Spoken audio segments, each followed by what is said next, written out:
हाल फिलहाल के दिनों में पिछले कुछ महीनों से मैं कहूँ तो बहुत सारी जगहों से हमें आगजनी की खबरें आ रही हैं। वो हाई राइज बिल्डिंग्स हो, रेसिडेंशियल बिल्डिंग हो या फिर कमर्शियल प्रीमाइसेस हो, स्कूल हो या कॉलेजेस हो। इतनी सारी हमने आगजनी की खबरें सुनी है ना कि अब डर लगने लगा है। लेकिन ऐसे में एक आम नागरिक के तौर पे हमें क्या करना चाहिए? हमारे लिए क्या नियम बनाए गए हैं? इस सारी बातों की आज हम चर्चा करने वाले हैं और आज हमारे साथ चर्चा में जुड़ रहे हैं fire and security association of India के मुंबई चैप्टर के प्रेसिडेंट मिस्टर मिलिंद राणे। मिलिंद जी, स्वागत है आपका। धन्यवाद जी, धन्यवाद। आज हमारा ये मुद्दा उठाने का मुख्य कारण यही है क्योंकि हमने पिछले महीनों में देखा है बहुत सारे आगजनी के केस हाई राइज बिल्डिंग्स में हुए हैं, रेसिडेंशियल प्लेसेस पे हुए हैं, कई क्लासेस में हमने ऐसे केसेस देखे हैं। इसके क्या मेन रीजंस होते हैं? क्या सेफ्टी, फायर सेफ्टी सबको लगाना जरूरी नहीं है? क्या मेन रीजन आप देख रहे हैं? सबसे पहले ये चीज़ अपने को जानना चाहिए कि आग लगने के कारण क्या है? आग क्यों लगती है? अगर हम गहराई से देखें तो आग आग लगने के 3 कारण होते हैं। 3 कारणों में सबसे पहला कारण होता है वो मटेरियल। आग लगने के लिए कुछ मटेरियल चाहिए, कंज्यूमेबल हुँ, आइटम चाहिए जो जल सकता है, करेक्ट? जैसे कि कॉटन है या कागज है। हुँ। इस तरह की जो मटेरियल जो अवेलेबल होती है, हमारे सोफे है, तो वो फायर जन्य होते हैं, जिसमें आग लग जा रही है, पर्दे को आग जल्दी लग जाती है। व्हेयरएज़ आप देखोगे ग्लास है या स्टील है, उसमें आग लगने की चांसेस कम होती है। तो ये तो उसको लगना वो आपको जो लगता है वो मटेरियल लगता है। दूसरा चीज़ लगता है वो आपको इग्निशन बोलते हैं। जहाँ से हुँ, भी उसको इग्निशन मिल जाए, जैसे इलेक्ट्रिकल स्पार्क हो गया या कोई भी ऑयल है, जिसके कारण जो गरम उसके ऊपर कोई गरम ऑयल रहता है या हुँ, सच टाइप ऑफ जो इग्निशन बोलते हैं, तो वो इग्निशन आपको चेतावनी देती है और आग ज़्यादातर ये फैलती है। और तीसरा और मोस्ट इम्पोर्टेंट कारण है कि हमारे जो हम बोलते हैं हमारा जो हवा हम जो लेते हैं, ऑक्सीजन लेते हैं, वो हुँ, ऑक्सीजन ही आग के लिए और कारणीभूत है। कि ऑक्सीजन और ज़्यादा हवा होने के कारण आग फैलती है। तो ये 3 कारणों के कारण पहला आग लगता है। अब 3 कारणों में से एक भी कारण हम हटा देते हैं, जैसे कि हमने समझो कंज्यूमर मटेरियल ही नहीं है। अगर हम आप जिस हॉल में बैठे हो, जिस घर में बैठे हो, उ उस घर के हॉल में अगर कोई भी सामान नहीं है, कोई भी कंज्यूमर मटेरियल नहीं है, तो वहाँ आग होने की चांसेस बहुत कम होती है। हुँ, अनदर हुँ। कारण है इग्निशन, जो हम बोलते हैं इलेक्ट्रिकल शॉर्ट सर्किट के कारण हो गया। तो short circuit is one of the reason. Flammable interior बनाते हैं आजकल लोग, आपको पता रहेगा, जो वॉल पे क्या लगाते हैं वो प्लाईवुड के पूरे ये करते हैं, पैनलिंग बोलते हैं ना आजकल। हुँ, हुँ, ऑल पैनलिंग करते हैं, तो उसमें विनियर रहता है और उसके साथ में बहुत सारे सॉल्वेंट्स बेस वो ये लगाते हैं, उसमें सॉल्वेंट बेस जी, जी। उनके जो मटेरियल लगते हैं, तो वो जो है वो फ्लेमेबल होते हैं। देन अनप्लान्ड मॉडिफिकेशन, हमारे घर में ऐसे प्लान्ड मॉडिफिकेशन होते हैं, जैसे कि जो हमारे जो टीवी रहते हैं या कर्टन्स रहते हैं, उसके बाजू में ही आप देखेंगे एयर एसी के प्लग रहते हैं। और हुँ, एसी प्लग अगर लूज रहेंगे, उधर से शॉर्ट हो जाए, तो सबसे पहला जो जलने वाला आपका कर्टन, जब कर्टन जलेगा तो कर्टन के साथ बाकी भी चीज जलनी चालू हो जाएगी। तो हुँ। वो जो मॉडिफिकेशन हम करते हैं, तो उसमें बहुत ध्यान देना जरूरी है। एंड मोस्ट ऑफ द आग लगने का और in most of the major कारण है वो ह्यूमन एरर। तो हमारी गलतियों के कारण ही आग लगती है और वही कारण मेन है। तो हमको इसमें सीखना बहुत जरूरी है कि हम गलतियां कम से कम कैसे करें। दूसरा इसकी वे खास वजह जो मुझे अभी दिख रहा है कि फायर इक्विपमेंट्स अ, कहते हैं हम उसके लिए बहुत सारे नियम बनाए गए हैं, लेकिन क्या सब लोग इन नियमों का पालन करते हैं? हाई राइज़ बिल्डिंग में स्पेशली? पालन करने से पहले पहले उनको नियमों की पता होना बहुत जरूरी है। जब नियमों की बिल्कुल। पता रहेंगी तो ही वो पालन कर पाएंगे। तो सबसे पहला ये बहुत सारे आप देखो सोसाइटी में जो लोग रहते हैं, क्या उनको नियम पता होते हैं क्या? पहले तो चीज उनको पहला ये पता होता है कि हमारे सोसाइटी में फायर फाइटिंग सिस्टम है, वो हुँ, किस तरह की लड़ाई है, अगर वो सिस्टम बराबर है, चल रही है। तो ऐसे बहुत सारे मैंने सोसाइटी देखे हैं जिसमें लोगों को पता ही नहीं होता है। आज अगर आप कोई सोसाइटी में फ्लैट ले रहे हो, कोई भी हुँ, आदमी आम तौर पे क्या देखता है कि क्या एमिनिटीज है, सोसाइटी में स्विमिंग पूल है क्या, कितने मालिटी है, कितने लिफ्ट है, लॉबी कितना है, लॉबी हाइट क्या है, एयर कंडीशन लॉबी है क्या, फलाना। वो देखने के बाद वो सोसाइटी में फ्लैट लेता है और फ्लैट के ऊपर 1 क्या 4-4 करोड़ रुपया खर्चा करके इंटीरियर बनाता है। हुँ, करेक्ट ना?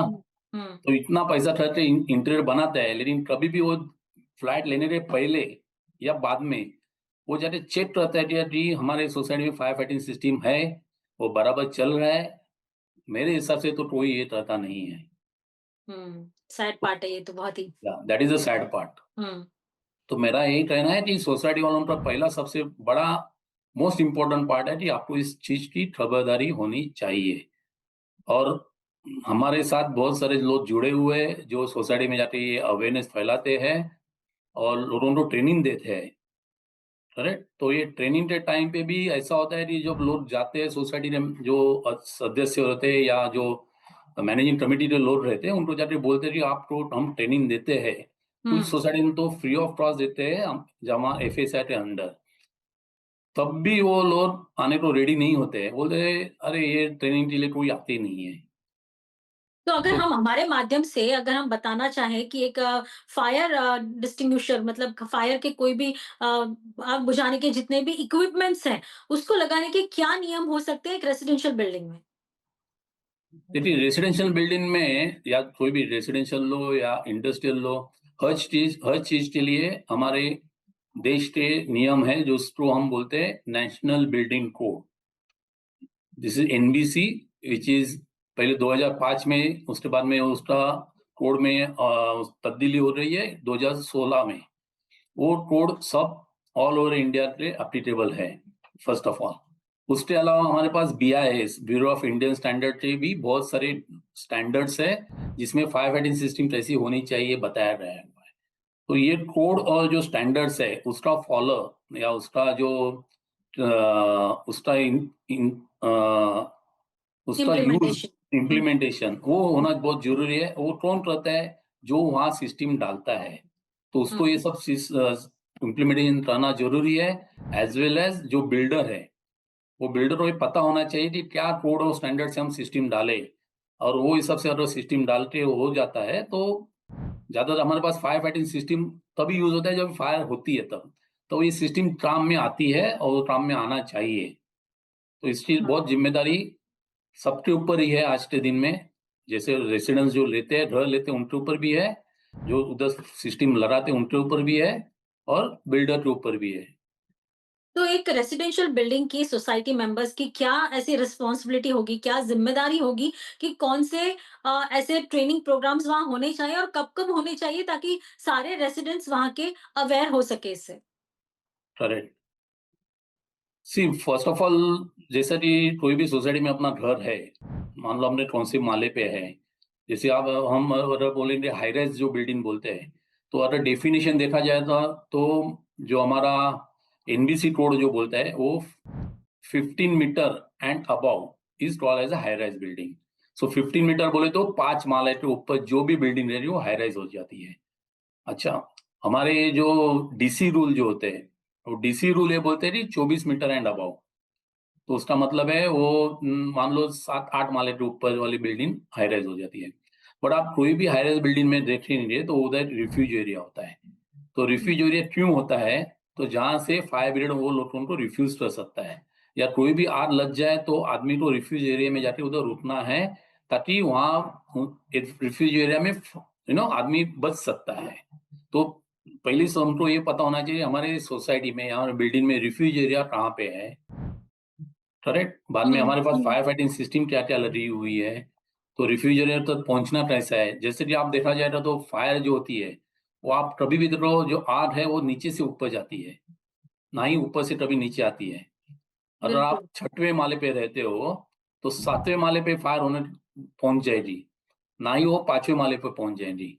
जो जो आदमी 5वें माले पे रहता है, उसका काम है कि सबसे पहले खुद को इवैक्यूएट करे, खुद के फैमिली को इवैक्यूएट करे। तो वो लोग सबसे पहले आएँगे ग्राउंड फ्लोर पे, और हुँ, 7वें माले के ऊपर वाले जो लोग हैं, वो उसके ऊपर जो रिफ्यूज एरिया रहता है, नॉर्मली 8वें माले पे होता है, तो 8वें माले पे जाएँगे, जहाँ पे रिफ्यूज एरिया में दे कैन रिमेन सेफ। और रिफ्यूज हुँ, एरिया ज़्यादातर सोसाइटी में ही दिया जाता है to evacuate the people so that and they can be safe. और इसके लिए ये भी कहा जाता है कि रिफ्यूज एरिया एम्प्टी होना चाहिए। बट आजकल सोसाइटी में आप जाके देखो रिफ्यूज एरिया लोग क्या क्या उसमें रखते हैं, जो वेस्टेज सामान है उसमें भी रखा जाता है, या फिर लोग उधर क्लब बनाते हैं, यू नो बेटर। तो वो चीज अभी उनको ख्याल रखना जरूरी है। ठीक है। बिल्कुल। बाकी फायर एक्सटिंग्विशमेंट, जो अगर आग लगने के बाद जो फायर फाइटिंग करना है, हुँ, तो जब आग बड़ी होती है तो वो डिफिकल्ट होता है, लेकिन जब आग छोटी है, जैसे जस्ट स्टार्ट हो रही है, तो उनको हुँ, एटलीस्ट एक्सटिंग्विशर्स का जो इस्तेमाल है वो उनकी जानकारी उनको होनी चाहिए कि छोटे पैमाने में जब आग होती है तो बाय एक्सटिंग्विशर से वो कंट्रोल हो सकती है। अगर हुँ, एक्सटिंग्विशर मुझे चलाना ही नहीं आता है, मैं एक्सटिंग्विशर चला नहीं पाऊंगा और आग को उसी टाइम कंट्रोल नहीं कर पाऊंगा, तो आग बढ़ जाती है and then it is beyond control. And तब तो आपको फायर ब्रिगेड आने तक आपको रुकना पड़ता है, जो वही आके उसमें काबू पा सकते हैं। तो इसके लिए सबसे पहला है उनको एक्सटिंग्विशर कैसा चलाना है वो सीखना चाहिए, और इवैक्यूएट कैसा करना है, ना ही मोबाइल लेके सबका वीडियो निकाल के बैठना है। कि आजकल आपने बिल्कुल। देखा है वो ट्रेंड है, लोग पहले वो सबसे वीडियो निकालते हैं और हुँ, हुँ। सोशल मीडिया पे डालने के भागते हैं। वो छोड़ के उनको सबसे पहले खुद को इवैक्यूएट करना बहुत ज़रूरी है। तो बेसिक ट्रेनिंग देना हर एक रेसिडेंट को बहुत ज़रूरी है। लेकिन हमें बता पाएँगे आप कि अगर कोई एक रेसिडेंशियल बिल्डिंग को कोई अगर फायर इक्विपमेंट्स रखने हैं मतलब आग बुझाने के साधन वहाँ रखने हैं, तो वो कौन से साधन हो सकते हैं? बेसिक कौन से इक्विपमेंट्स रखने चाहिए?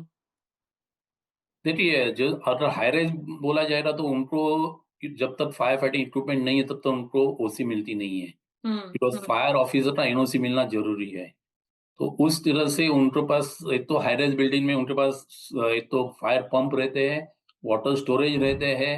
वो पंप चलने के बाद में जहाँ से पानी बाहर आता है उसको हम हाइड्रेंट वॉल बोलते हैं। वो होते हैं, होसेस रहते हैं, होस रील्स रहते हैं। तो ये सब सामग्री उधर प्रोवाइड की जाती है। Along with that extinguishers also provide हो जाती है। फायर एक्सटिंग्विशर जो है वो अगर वो रखे घर में, अगर कोई भी इंसान भले बड़े एक्सटिंग्विशर नहीं, 1 केजी 2 केजी के एक्सटिंग्विशर घर में रखे, small small extinguisher and fire blanket. जो फायर ब्लैंकेट बहुत काम में आ जाता है, कोई भी फायर होने के बाद में या किसी का आदमी को अगर फायर लगती है तो उसको ब्लैंकेट में लपेट के ऑक्सीजन कंटेंट बंद करके वो फायर एक्सटिंग्विश हो सकती है। तो एटलीस्ट घर में अगर रखना है तो मैं ये सजेस्ट करूंगा, at least 1 small extinguisher and 1 fire blanket हर घर में होना बहुत जरूरी है। और जो भी रेसिडेंशियल बिल्डिंग्स में या फिर प्रेमाइसेस में कहीं पे भी जो फायर सेफ्टी के इक्विपमेंट्स होते हैं उसकी कोई मेंटेनेंस की अवधि होती है मेंटेनेंस के कब कब कराना चाहिए कैसे कराना चाहिए क्या ये उसके लिए भी कोई नियम है रेसिडेंशियल बिल्डिंग्स के लिए या कमर्शियल के लिए? यस, हर रेसिडेंशियल बिल्डिंग या कमर्शियल बिल्डिंग जो भी रहते हैं उसके लिए ये हम फायर ऑफिसर जो महाराष्ट्र फायर सर्विसेज है उनके, एज वेल एज जो हर सिटी में जो फायर ब्रिगेड रहते हैं उनके नियम, सबके नियम दिए हुए हैं। उनको हर साल में वो पूरा सिस्टम मेंटेन रखना जरूरी है। और वो नियमों की अभी महाराष्ट्र एक्ट भी जो आया हुआ है 2008 में, जो महाराष्ट्र एक्ट पब्लिश हुआ है 2003, और उसमें बाद में अमेंड हुआ है, तो इस हिसाब से हर सोसाइटी को it is mandatory to maintain the fire fighting equipment and system. And वो सिस्टम जो मेंटेनेंस रहता है, उस आदमी, एक तो वो जो मेंटेनेंस करने वाला आदमी है उसके पास लाइसेंस होना जरूरी है। जो महाराष्ट्र फायर सर्विसेज है उन्होंने लाइसेंस होल्डर ऐसे बहुत सारे जो जो लोग हैं जो ये सिस्टम मेंटेन करते हैं, हम्म। उनको लाइसेंस दिए हुए हैं। तो वो जो सिस्टम मेंटेन लाइसेंस होल्डर से होना जरूरी है। और साल में 2 बार उनसे फॉर्म बी लिया जाता है। तो फॉर्म बी मतलब का मतलब वो होता है कि 2 बार वो आदमी या वो जो कंपनी है वो अप्रूव करती है कि ये सिस्टम प्रॉपर मेंटेन है और मैंने वो मेंटेन की हुई है। तो ये सारे इसके अलावा भी कोई ऑडिट सिस्टम होगा ये सारे बिल्डिंग्स हो या कमर्शियल प्रीमाइसेस हो उनके क्या फायर के ऑडिट्स भी होते हैं? To be frank with regularly उनके ऊपर चेक रखा जाता है? Nisha ji, to be frank with you, basically जो पहले तो ये पहला जो रूल था अब तक का, वो इसमें ये रूल था कि एक तो ये जो फायर मेंटेन करने वाले लोग उन्होंने मेंटेन करना चाहिए। हुँ, बट अभी वो रूल में अमेंडमेंट आ गया है। अभी जून 2025 में महाराष्ट्र एक्ट अमेंड हुआ है। उसमें 2 चीज़ आ रही है। एक चीज़ आई है वो आईओटी बोल के है, जो चीज़ अभी इम्प्लीमेंट हो रहा है। आईओटी मतलब इंटरनेट ऑफ द थिंग्स। बोले तो आपके पास जो सिस्टम डाली है हर सोसाइटी में, वो हुँ, सोसाइटी में सिस्टम चल रही है, उसके सब सिग्नल है, वो आपके पास जो आईओटी का जो इक्विपमेंट रहेगा उसके थ्रू आपके लैपटॉप पे, आपके मोबाइल पे वो सब सिग्नल्स आने चाहिए। तो वो जो आईआईटी फिट करेगा जो भी सोसाइटी, तो वो सोसाइटी को मैनेजर जो भी रहेंगे, मैनेजर या मैनेजिंग कमेटी वाले रहेंगे, या वो जो मेंटेन करने वाला जो उनका जो ये रहेगा, वेंडर हुँ। रहेगा, वो उसके पास ये सिस्टम की इंफॉर्मेशन आ जाएगी भाई पंप बराबर चल रहा है, पंप नहीं चल रहा है, जॉकी पंप चल रहा है, डीजल पंप चल रहा है, या कोई सिस्टम में कोई फॉल्ट है या कुछ प्रॉब्लम्स है, तो वो सब जानकारी वो सिस्टम के थ्रू उनके पास आ जाएगी। तो एज पर जो अमेंडमेंट एक्ट है, वो हिसाब से जो भी हाई राइज बिल्डिंग है, सबके लिए ये रूल जरूरी हो रहा है।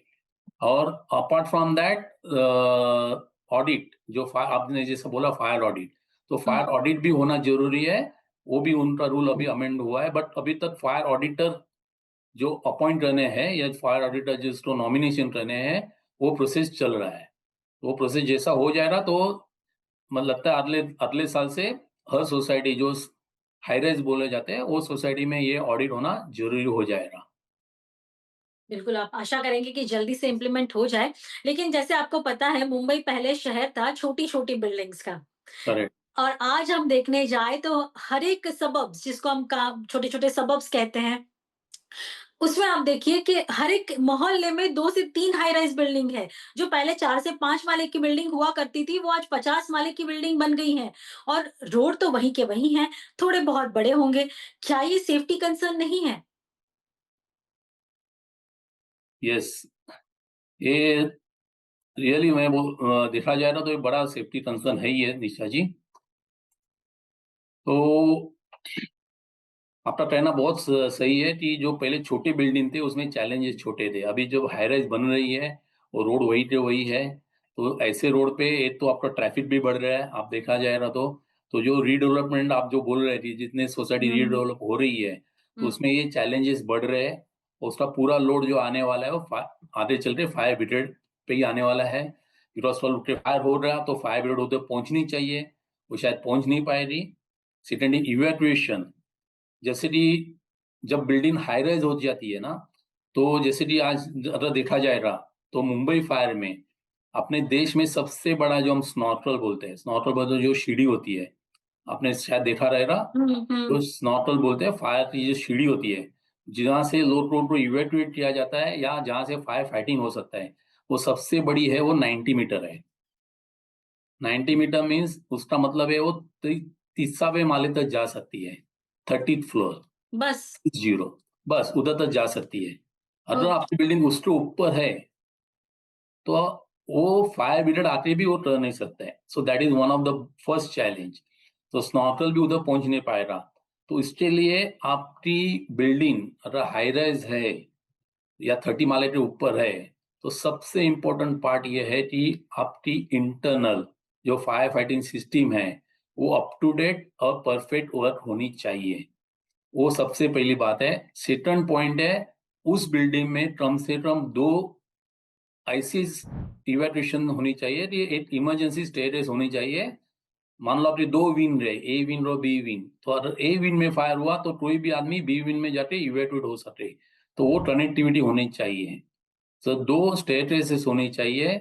बाद में उसमें स्टेटस भी, उसमें कोई स्मोक ना आवे, इसके लिए उसमें प्रेशराइजेशन होना चाहिए। तो प्रेशराइजेशन से उसमें कोई स्मोक उसमें एंटर ना कर पाए, तो इवैक्यूएशन विल बी इजी। तो these are the lots of challenges are there, and most important part, आज अगर देखा जाए आप, तो जितनी भी बिल्डिंग्स बन रही है, जो आप बोल रहे हैं रीडेवलपमेंट वाली जो हो रही हुँ, है, हुँ। क्या उनके आजू बाजू में मार्जिन स्पेस रखा जाता है क्या? तो मार्जिन स्पेस होना बहुत जरूरी है। मार्जिन स्पेस का मतलब ये है कि अगर फायर होती है, तो फायर का जो व्हीकल आता है 45 टन, उसका वेट होता है, वो व्हीकल बिल्डिंग के चारों बाजू से ढूंढना चाहिए, ताकि अगर किसी को इवैक्यूएट करना है तो इट कैन बी पॉसिबल।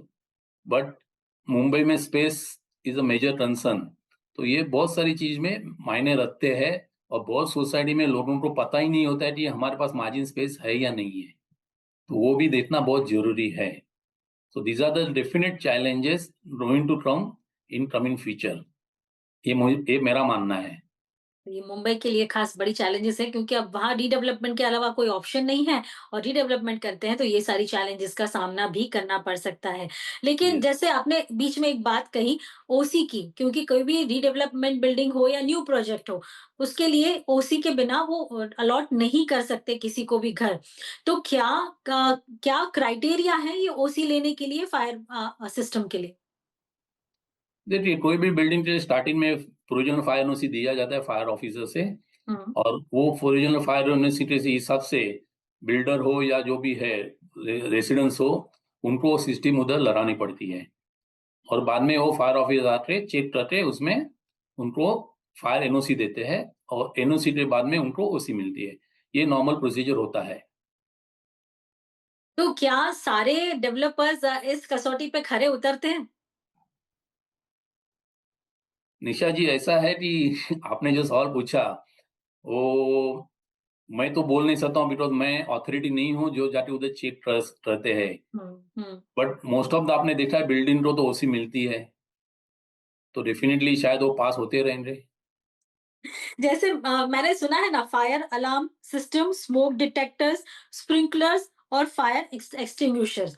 इनके अलावा भी कोई ऐसे इक्विपमेंट्स हैं जो इस्तेमाल किए जाते हैं रेजिडेंशियल बिल्डिंग या कमर्शियल बिल्डिंग में?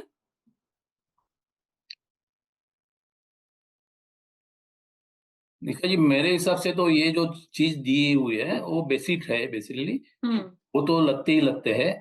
जैसे हाइड्रेंट है और स्प्रिंकलर हो, स्मोक डिटेक्टर हो, या फायर एक्सटिंग्विशर्स हो, वो तो देना ज़रूरी है। ये हुँ, मैंडेटरी होते हैं।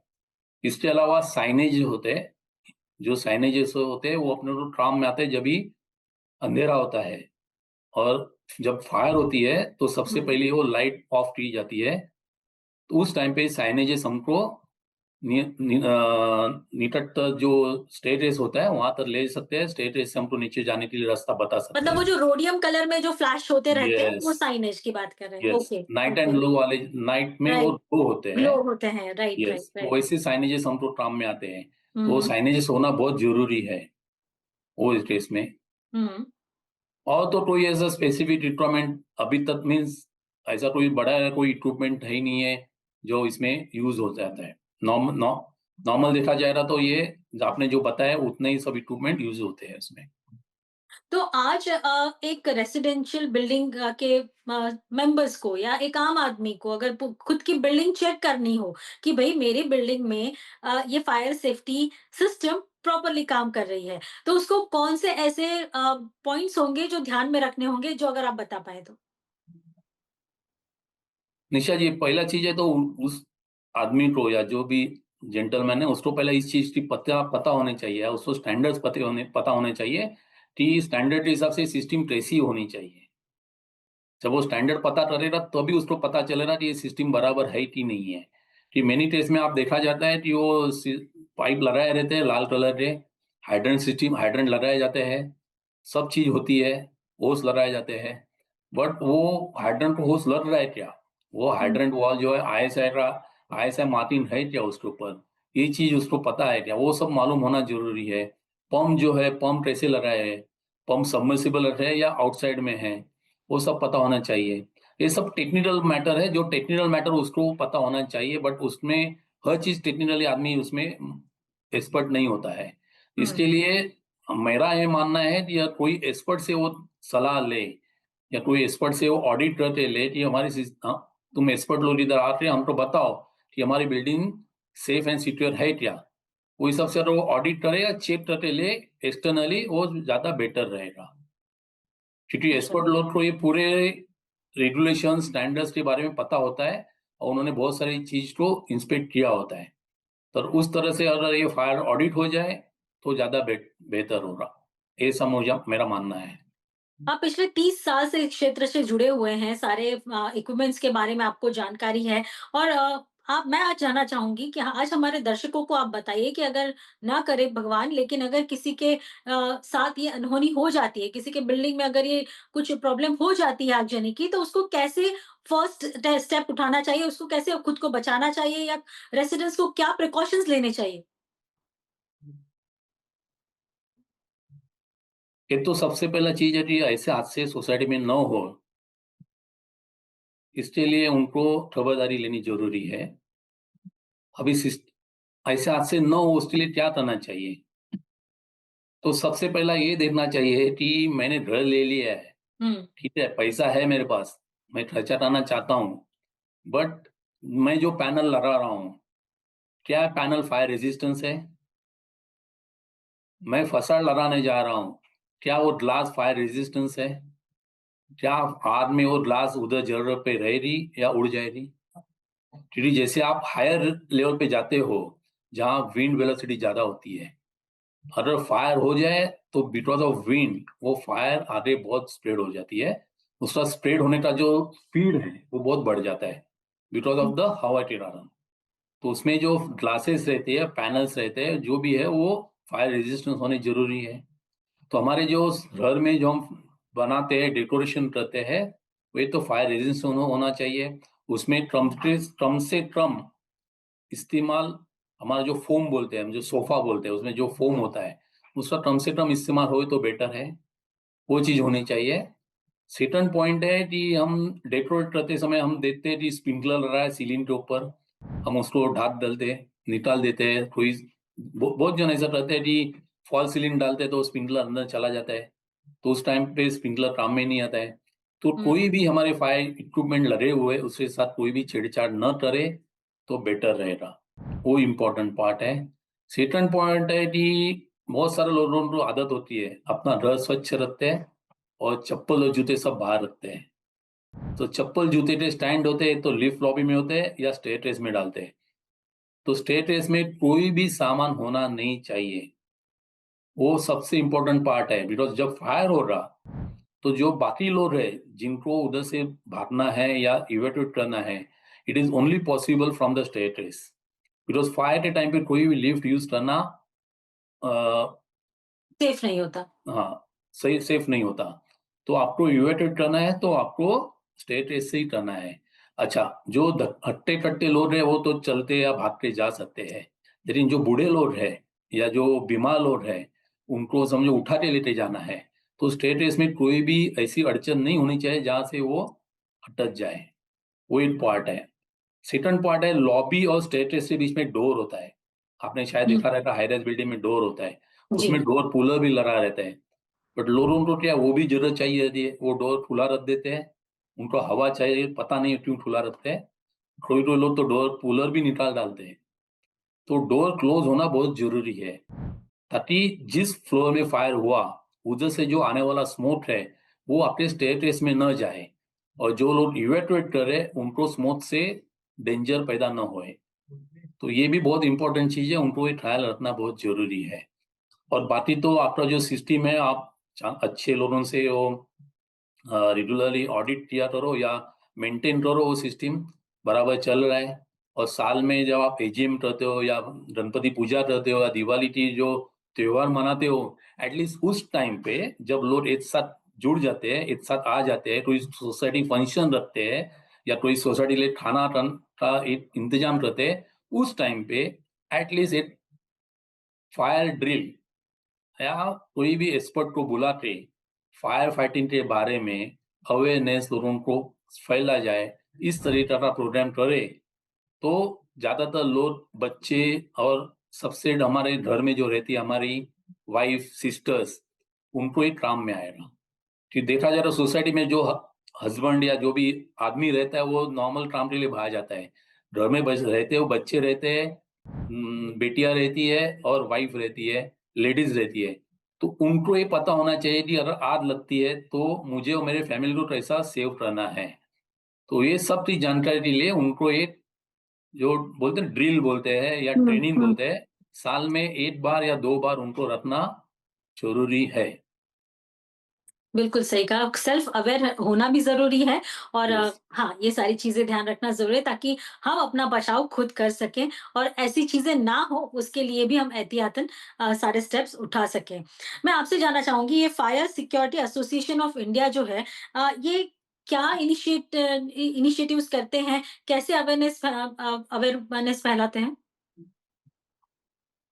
Yes, fire and security association of India ये बेसिकली एक एनजीओ है जो 2002 से इस 2002 में उसका स्थापना हुआ है।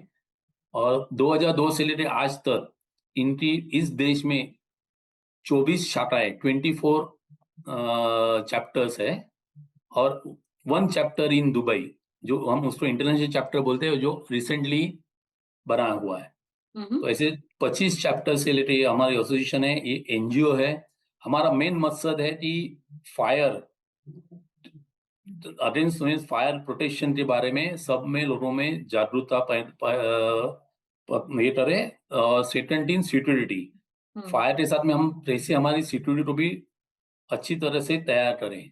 आज आप देखते हैं बहुत सोसाइटी में सीसीटीवी होता है, हुँ, एक्सेस कंट्रोल होता है, तो उसका कैसा अच्छी तरह से इस्तेमाल हो जाए, तो ये हम देखते हैं। तो इसके लिए सबसे पहला हमारा जो फ्लैगशिप प्रोग्राम हम बोलते हैं, जो ऑल ओवर इंडिया हम करते हैं, वो स्कूल ट्रेनिंग। बिकॉज अगर बच्चों को हम अभी से अगर ट्रेन करें कि एक्सटिंग्विशर क्या होता है, उसको कैसा यूज होना है, अगर फायर होती है तो कैसा उसका इस्तेमाल होना चाहिए, तो हम स्कूल से ट्रेनिंग करते हैं और बच्चों को वो भी सिखाते हैं। Apart from that we train the school children how to evacuate. Fire होता है तो डिसिप्लिन के साथ हमको कैसा इवैक्यूएट होना है। सेकंड थिंग, हम ये भी सिखाते हैं कि कोई भी सोसाइटी या कोई भी अननोन प्लेस पे जाते हो, तो सबसे पहले आपको क्या देखना है? सबसे पहले आपको ये देखना है कि मुझे अगर कल खुदा ना खास्ता भागना पड़े इधर से, तो यहाँ से इवैक्यूएशन रूट कौन से है, यहाँ पे डोर कौन से है। तो ये सब हम स्कूल को बच्चों को ये सिखाते हैं। और अपार्ट फ्रॉम दैट हमारे पास वुमन विंग भी है, जहाँ पे हम लेडीज और स्कूल की बच्ची, जो छोटी बच्चियां रहती है, उनको हम सेल्फ डिफेंस के लिए भी सिखाते हैं कि वो अगर कोई उनके ऊपर कोई आपत्ति आए तो खुद को बचाओ वो कैसा करे। तो उसमें भी हम उनको ट्रेनिंग देते हैं। तो ये सबसे पहला चीज हमारा उस पे होता है। अपार्ट फ्रॉम दैट हम लोग बहुत सारे गवर्नमेंट एजेंसी से कनेक्टेड है, जैसे फायर ऑफिसर्स है, महाराष्ट्र फायर है, या जो भी गवर्नमेंट के जो डिसीजन मेकर होते हैं या जो रूल्स रेगुलेशंस बनाते हैं, तो उनके साथ हम जुड़े हुए हैं, ताकि कोई भी चीज में रूल्स में अगर उनको कोई टेक्निकल हेल्प चाहिए, तो हमारे जो टेक्निकल एक्सपर्ट होते हैं, जो हमारे एक्सपीरियंस होते हैं, वो उनको हेल्प करते हैं, उनको आइडियाज देते हैं, हेल्प करते हैं, हमारा सिस्टम ऐसा रोबस्ट हो जाए, इसके लिए हम उनको ये करते हैं, सपोर्ट करते हैं। Along with that we do lots of seminar for education of our own community, as well as education to the industrial people। जो इंडस्ट्री के जो सेफ्टी ऑफिसर्स है, उनको सेमिनार करते हैं, उनको ट्रेनिंग देते हैं। अभी लास्ट वीक में हमने जो लास्ट मंथ में अप्रैल मंथ में जो फायर वीक हुआ था, फायर एंड सेफ्टी वीक, उस टाइम पे हमने मॉल में जाके भी लोगों को अवेयर करने के लिए उनको सब फायर फाइटिंग इक्विपमेंट बताए थे। तो हमसे मुंबई के 22 मॉल्स में हमने सब एवरी डे हम किधर किधर ऐसा ट्रेनिंग देते थे, जहाँ आम जनता आती भी वो देखती थी। वही अलॉन्ग विद दैट हमने train station, railway station, CST railway station के ऊपर भी लोगों को ये सब प्रेजेंटेशन देके उनको बताया कि फायर फाइटिंग क्या होता है। तो हुँ, ये पब्लिक अवेयरनेस ये मेजर हमारा रोल है।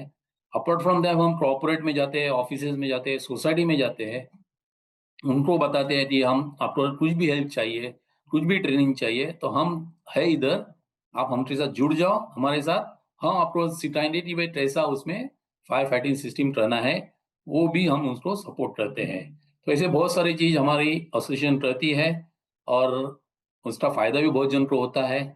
इसमें आपको मैं बोलना चाहता हूँ कि एक इंसिडेंट हुआ था। आप अगर हुँ, हुँ, पूछेंगे मुझे कि भाई इसका क्या फायदा होता है, हुँ, हुँ, तो ऐसे बहुत सारे इंसिडेंट हुए हैं, लेकिन एक इंसिडेंट मुझे स्पेसिफिकली बोलना चाहता हूँ मैं। ज़रूर, जो ज़रूर। कुछ साल पहले क्रिस्टल टावर में हुआ था मुंबई में, जो 16 माले की बिल्डिंग है, वहां पे कुछ 10 या 11 12 माले पे फायर हुआ था। और वहां एक लड़की ने, जो 10 साल की लड़की है, उसका नाम जैन है, वो लड़की ने 16 जन की जान बचाई। वाओ!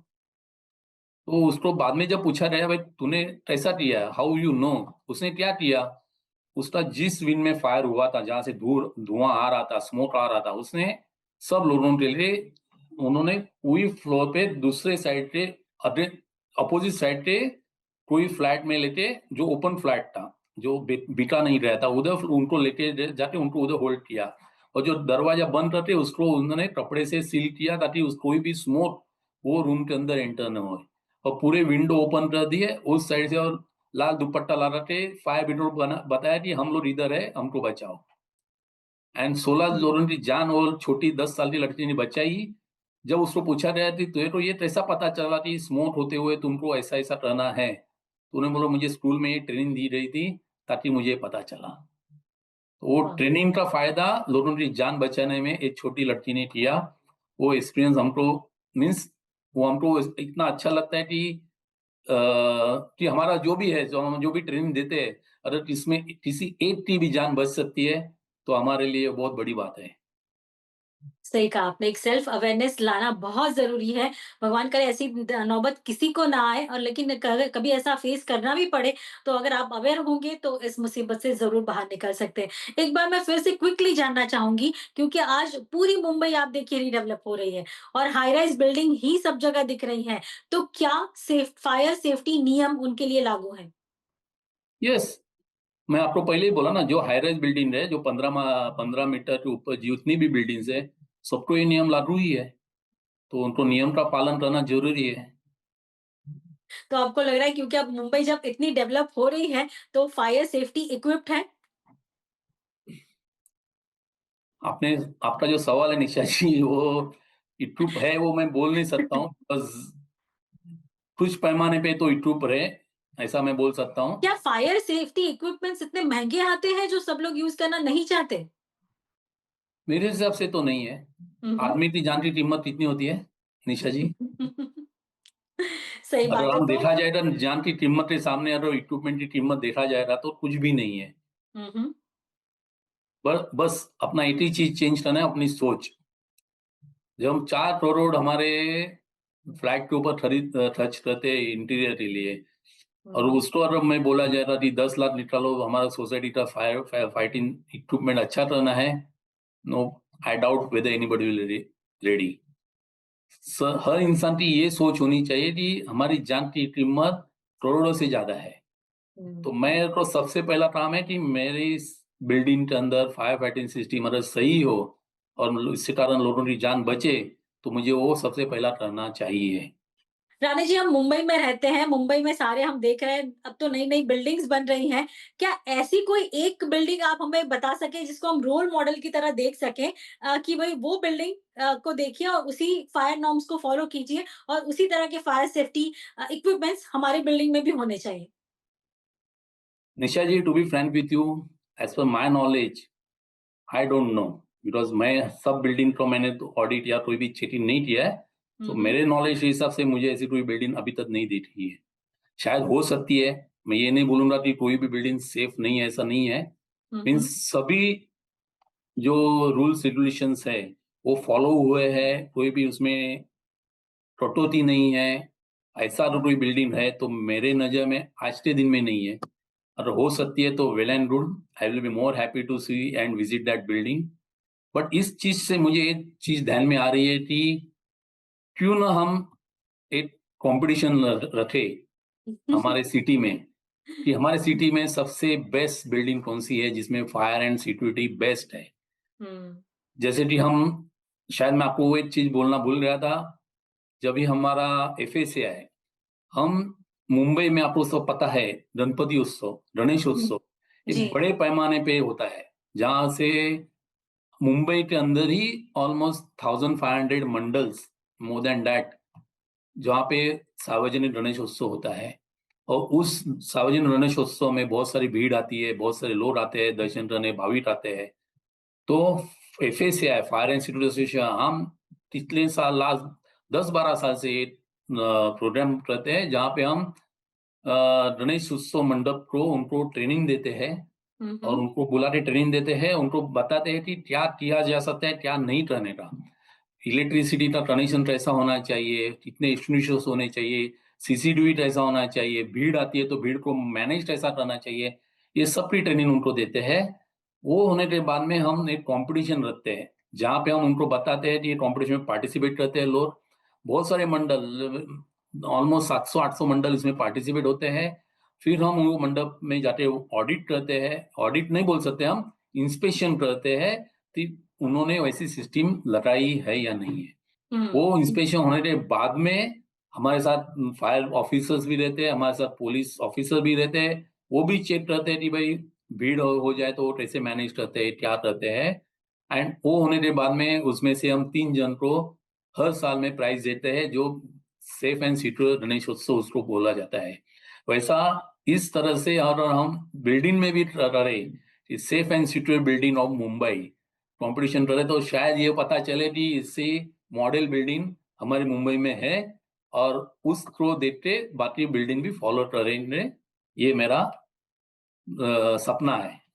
बिल्कुल, तो इसी कार्यक्रम के अंतर्गत हम हमारी पूरी ऑडियंस को बताते हैं, अगर आप ये शो देख रहे हैं और आपकी building fire safety safety norms जो है वो सारे फॉलो करती है और कह सकते हैं आप सारे अवेयर हैं ये सेफ्टी इक्विपमेंट्स यूज़ करने के लिए, तो हमें ज़रूर कमेंट करके इस शो के नीचे बताइए ताकि हम आपका कॉन्टैक्ट करें और आपको इसमें हाइलाइट भी करें। और डेफ़िनिटली ये अवेयरनेस आप जितनी क्रिएट करोगे, वो आपके लिए, आपके परिवार के लिए, आपके जो आस-पास जो नेबर्स हैं सबके लिए वो फ़ायदा कारक होगी। तो डेफ़िनिटली अगर आप इस मॉडल सोसाइटी के नॉर्म्स में फिट होते हैं तो डेफ़िनिटली हमें कमेंट करके ज़रूर बताइएगा और आने वाले फेस्टिवल सीज़न भी आपके लिए अच्छा रहे, ऐसी ही कामना करेंगे। और रानी जी आपका बहुत-बहुत शुक्रिया, आपने समय निकाला, इतनी सारी जानकारी दी क्योंकि थैंक यू। आज इस जब ज हम मुंबई को देख रहे हैं, हर जगह रीडेवलपमेंट हो रहा है, ऐसे में ये सारे फायर सेफ्टी नॉर्म्स फॉलो हो जाएँ, सारे रेज़िडेंट्स अवेयर हो जाएँ, तो ऐसी मुसीबत टालना नामुमकिन नहीं होगा। सब सेफ अपने आप को रख पाएँगे। बहुत-बहुत शुक्रिया सर।